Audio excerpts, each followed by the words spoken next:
Je remercie le Père Jocelyn, le Père Henri aussi, bien sûr, de m'avoir invité pour commencer l'année avec vous. Aujourd'hui, c'est le Saint Nom de Marie, donc c'est avec Notre-Dame de la Prière que nous demandons la grâce de l'adoration eucharistique. Et en même temps, nous sommes en communion avec toute l'Église, avec notre pape François, qui est à Budapest, en Roumanie, pour conclure le congrès eucharistique international. Et le thème en est l'Eucharistie au cœur de l'Église. Voilà, c'est ça. C'est ça le thème. Et nous sommes tous invités à en faire l'expérience. Il s'agit, comme l'a dit le Père Jocelyn au début de la messe, de remettre Jésus au centre, comme on met le crucifix au centre de l'autel.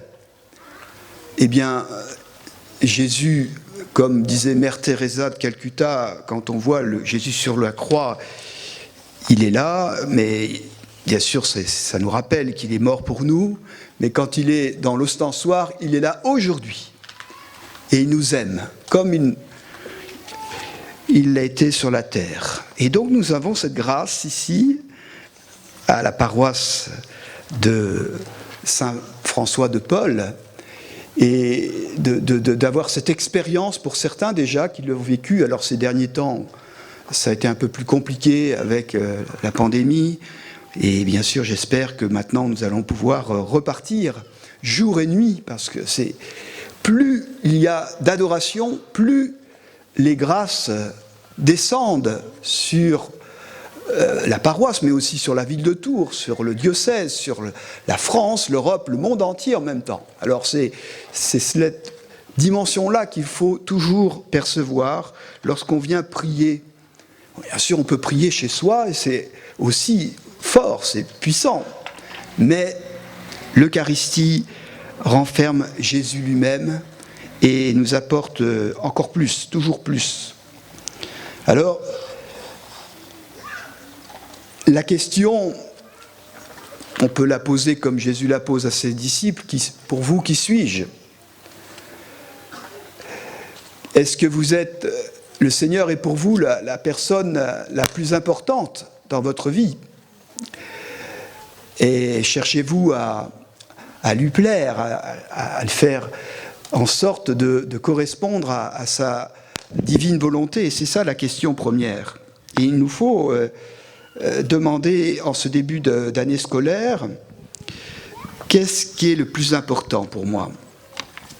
Est-ce que, voilà, il y a plein d'activités qui reprennent, comme chaque année, de toutes sortes, mais la prière est la plus importante. C'est le moteur, c'est le cœur de toute la paroisse.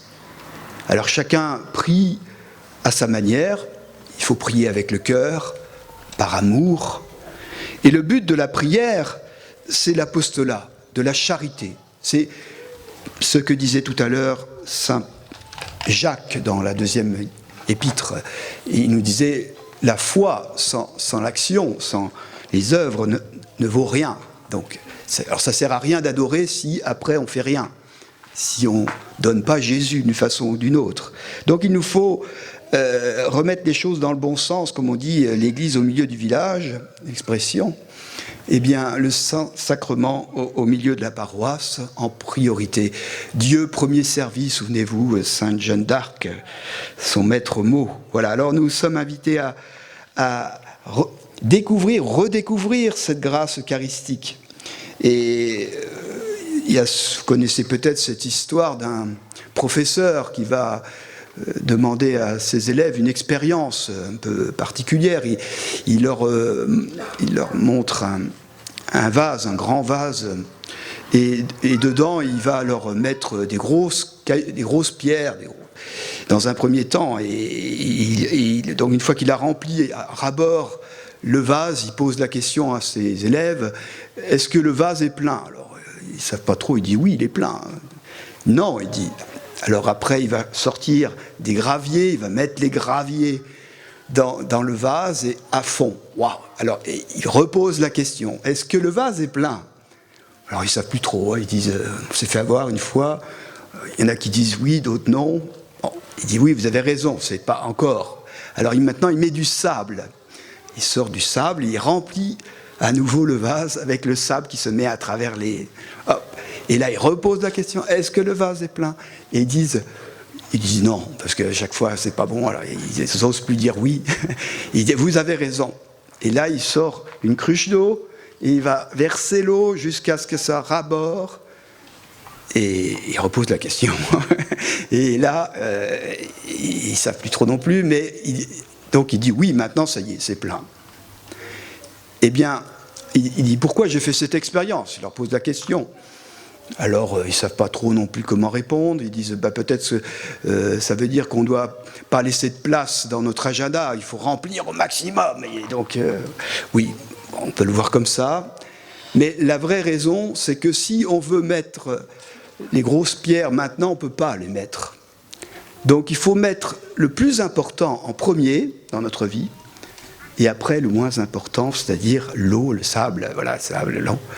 Et donc, l'Eucharistie, c'est la première chose qu'on doit mettre dans notre agenda, je vais dire, puisqu'on marche tous plus ou moins avec des agendas, pour que Dieu soit là. Et donc, on a un panneau qui est très beau, où il y a des trous, où il faut le remplir pour qu'il y ait l'adoration jour et nuit, pour qu'il y ait toujours une personne qui veille au nom des autres. Alors, une ou deux personnes, selon la possibilité, ou après tout le monde vient quand il veut, mais pour l'instant, ce qu'il faut, c'est remettre tout ça en place. Et voilà. Alors, j'ai vu que ce soit à l'entrée de la chapelle ou au cœur de votre église, vous avez l'icône de Jésus miséricordieux, de Vinus, la première, et vous connaissez donc Sainte Faustine, j'imagine, l'apôtre de la miséricorde. Et elle a vu cette espèce de vision, on va dire. Jésus lui a montré que lorsque Jésus est dans l'ostensoir, il lui a montré que de l'ostensoir sortaient des rayons, comme des lasers qui partaient partout dans le monde pour toucher les âmes. Et ainsi les guérir. Voilà. Eh bien, tout cela, c'est ce que nous vivons, ce que vous vivez, à chaque fois que vous venez au Saint-Sacrement. Alors nous, on ne voit rien. Jésus ne bouge pas. Voilà. Et aussi, dans votre chapelle, le tabernacle, représenté dessus, le pélican, qui est un des symboles de l'Eucharistie. Bon. Symbole de l'Eucharistie qui montre la maman pélican qui donne à manger à ses enfants. Eh bien, c'est ça l'Eucharistie. Dieu vient vous donner à chacun ce que vous avez besoin, à tout âge, selon votre état. Il n'y a besoin seulement que vous soyez là, c'est tout. Ça n'arrête pas de compter. Donc, nous avons tous aujourd'hui plus ou moins des portables, même les enfants maintenant, même les adultes âgés maintenant, de temps en temps, c'est indispensable, enfin, ça fait partie de notre vie aujourd'hui. Et dans ces portables, tous, nous avons une batterie. La batterie, c'est ce qui permet qu'elle fonctionne, mais il faut la recharger. Il faut la recharger, plus on s'en sert, plus il faut la recharger souvent. Eh bien, c'est le même principe pour l'adoration. Chaque fois qu'on vient devant le Saint-Sacrement, nous rechargeons notre cœur d'amour, de l'Esprit Saint, pour le donner aux autres. Voilà. Et plus on donne, plus on a besoin de recharger. Plus il faut aller devant le Saint-Sacrement. Et plus, voilà. Alors bien sûr, on peut le recharger autrement. On peut le recharger, bien sûr, avec l'Eucharistie, premièrement, en le recevant, mais aussi par la prière. Mais nous avons cette possibilité extraordinaire de le faire. Donc, il ne faut pas passer à côté. Il faut vraiment s'en servir aujourd'hui. Alors, un point aussi que je développerai davantage cet après-midi, parce qu'on ne peut pas tout dire en quelques minutes, c'est l'apprentissage du silence. C'est marqué à l'entrée de la chapelle qu'il faut faire silence, mais le silence, c'est pas sans bruit, c'est la disponibilité à Dieu, c'est le cœur ouvert à Dieu. Écouter Dieu nous parlait. Et comme on reprend dans les psaumes d'aujourd'hui, eh bien, j'aime le Seigneur, j'entends le cri de ma prière. Alors, on peut exprimer ce qu'on a besoin, mais aussi, il faut savoir s'arrêter. S'arrêter quelques instants, et nous, on propose 1 heure, parce que c'est pratique, mais pour pouvoir faire le point et prendre du recul devant tout ce qui se passe autour de nous.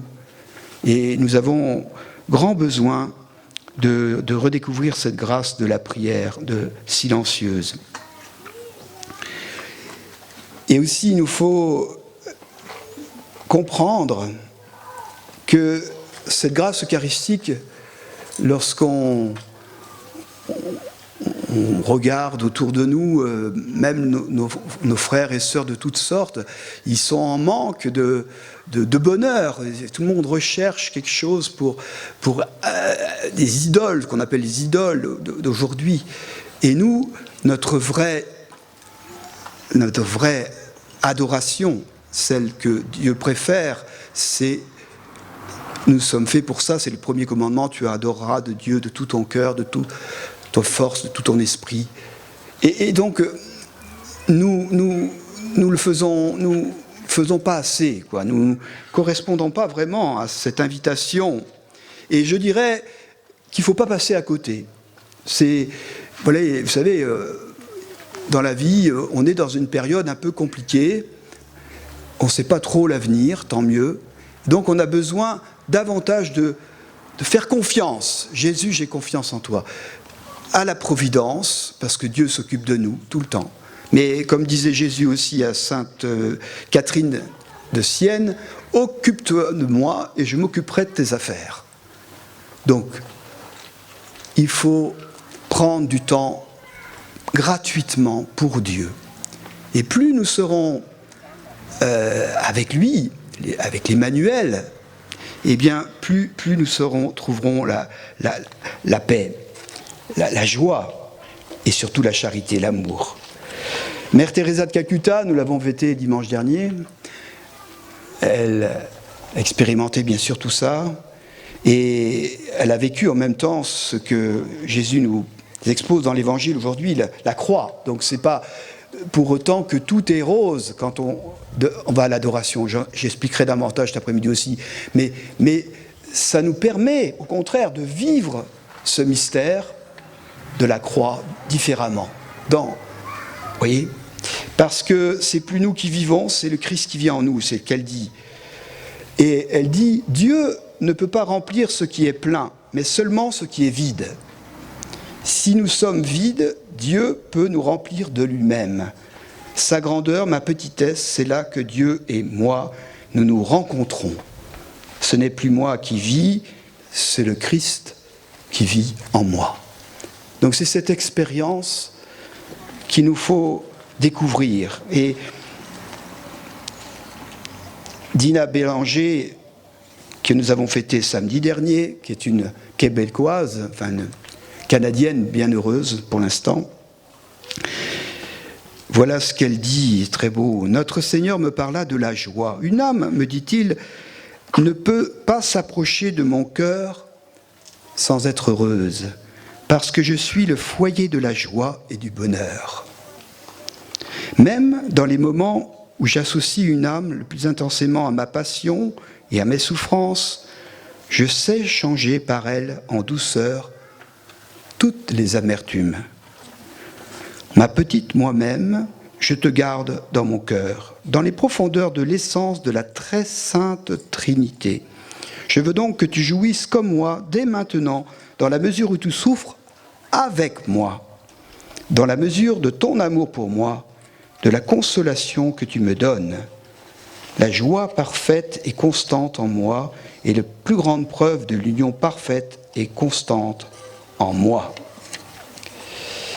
Voilà, je ne vais pas trop long parce qu'on aura l'occasion cet après-midi.